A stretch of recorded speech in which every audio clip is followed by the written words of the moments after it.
अध्यक्ष महोदय, अंतिम आठवड्याच्या प्रस्तावावर बोलण्यासाठी मी उभा आहे। जेव्हा शेतकरी सुखी असतो तेव्हाच देश सुखी असतो। त्यांचे अश्रू पुसणे हेच आमच्या सरकारचे कर्तव्य आहे। विरोधी हे विरोध करीत असतो, परंतु सरकारच्या चांगल्या कामाचा गौरव केला पाहिजे हे माझं मत आहे। अध्यक्ष महोदय, आपल्या राज्यावर अतिवृष्टीचं संकट जेव्हा आलं होतं त्या संकटात तात्काळ सरकारने 31,628 कोटीचं पॅकेज जाहीर केलं।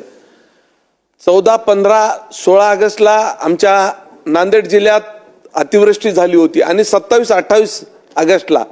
परंतु मी माझ्या या 50-55 वर्षाच्या लाईफ मध्ये अध्यक्ष महोदय पहिल्यांदा असं झालं की ऑगस्ट मध्ये पूर आला आणि नांदेड जिल्ह्याला सप्टेंबर मध्ये 553 कोटी रुपयाचं पॅकेज पहिल्यांदा पहिल्या यादीमध्ये 553 कोटी रुपयाचं जाहीर केलं।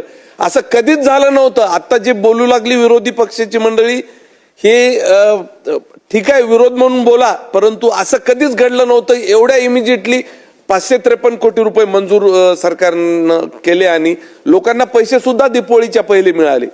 अध्यक्ष महोदय, परंतु हे सुद्धा सत्य आहे बऱ्याच सभागृहामध्ये, कारण शेतकरी पूर्णतः नागवा झालाय आणि राज्यपाल महोदयाच्या अभिभाषणावर याच सभागृहामध्ये हिवाळी अधिवेशन आणि मुंबईच्या अधिवेशनामुळे राज्याचे मुख्यमंत्री यांनी चर्चा करते वेळेस अभिभाषणावर राज्यपाल महोदयाच्या 100% कर्जमाफी देऊ म्हणून या सभागृहाला सांगितलेलं आहे आणि आमचा विश्वास सुद्धा आहे की हे आमच्या शिवसेना, भाजप, महायुतीच्या, राष्ट्रवादी या सर्वच महायुतीच्या वचननाम्यामध्ये सुद्धा होतं की शेतकऱ्याची कर्जमाफी करू म्हणून आणि करणार सुद्धा आहे, हे आम्हाला खात्री आहे।